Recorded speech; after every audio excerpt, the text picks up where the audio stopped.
have a smile today. I looked at some of the videos last night and could see that throughout the week I was sort of wearing down. You know, it's like bright and breezy on Monday, day 1, day 2 was still okay, day 3, and then with all the tree episode and this, that and the other, I was pretty tired. I had a good sleep last night. Christopher Nugent, I had 2 bottles of beer last night, so we're back on the beer. We have to see how hard we hit it over the weekend. Maybe today's another tour, and then tomorrow I've got a guest coming over to help. So we always sort of get on it when he's here. Anyway, this is day 6. I don't know what happens when I get to 11 and I run out of fingers, but we'll work that out. Maybe I flash. I don't know. No, I'm not flashing. 57 days to go. Right. Yesterday we talked about paint, and I was going to do wet on wet. And I was sitting there and I had a startling realization that because I pulled out all the seam sealer, the normal process would be to put the primer on, put the seam sealer on, and then put the top coat on, put the top coat over the seam sealer. But because I'm taking the seam sealer out, I'm going to do wet on wet. I'm thinking, there's going to be no gap, and you can't put seam sealer on wet paint. What do I do? So I spoke to paint guy, and paint guy says what I've got to do is put some epoxy primer along the gaps. So there'll be the join here between the floor pan and the step, along the inner sill, and probably up around where I've welded with the new bulkhead, or the bulkhead extension. Yeah, so that's obviously going to take time, so I'm going to do that today. What I have been doing is some prep work. This is original paint. This is the old paint. No, sorry, this is the new paint, which is some really nasty acrylic stuff. So what I'm trying to do is just take the old paint off and leave us with as much of that original paint as possible. There is no reason to go back to bare metal because there's no breakthrough, there's no rust, or where there is breakthrough and rust, we deal with it. We were into the boot. Oh, by the way, I've got Austin on the camera today because it's Saturday and he's off school. So yeah, hopefully the production quality should be a little bit better. I did notice that there was sound quality issues with some of the previous ones.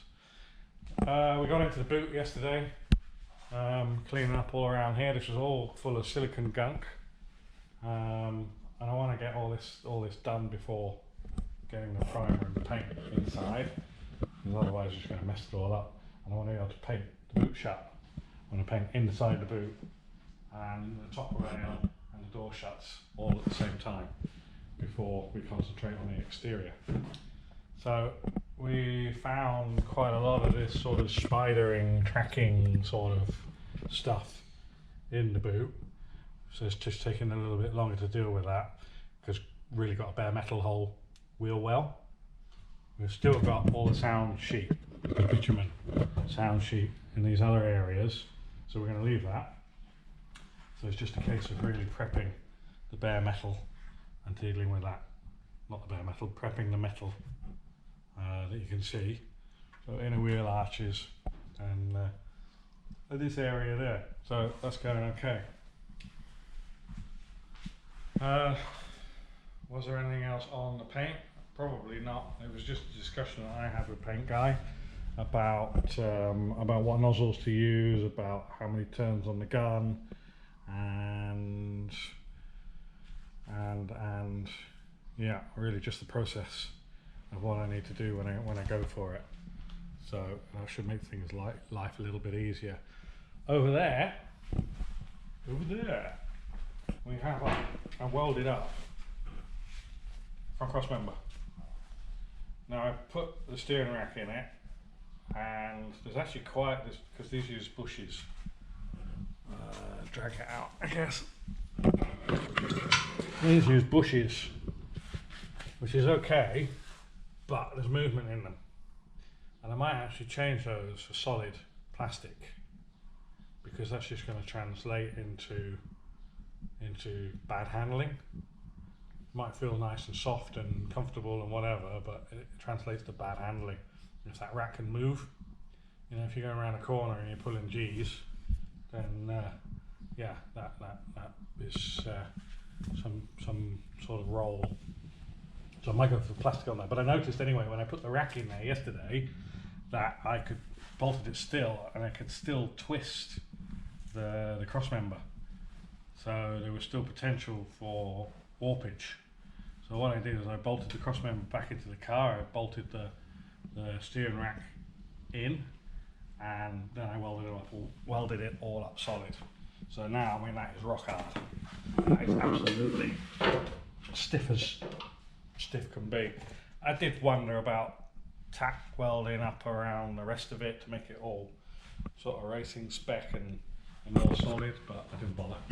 I think it'll be okay. We'll just go for the plastic bushes. So one of Austin's jobs later is to clean that rack up. We need to get some gaiters, and yeah, we can move forward to that. And one of the other jobs we want to get done as well, and I may well do it before we do the paint, is to drop that rear suspension out of it. I want to get the wheel linings out. I want to clean up around here, because when I do paint the inside, I just want to do around these edges here. I mean, it's surface rust here. So I'll be doing a lot more sort of paint prep today, getting that epoxy on, getting the seam sealer in, and we'll see whether we start painting tomorrow properly, or whether we just continue sort of doing detail to detail and push it through till Monday.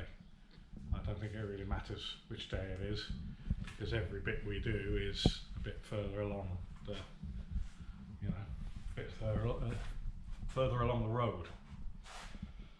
I'm not sure there's anything else really to report. Great comments, lots of comments coming in now. People loving the workspace. Yeah, it's great in here.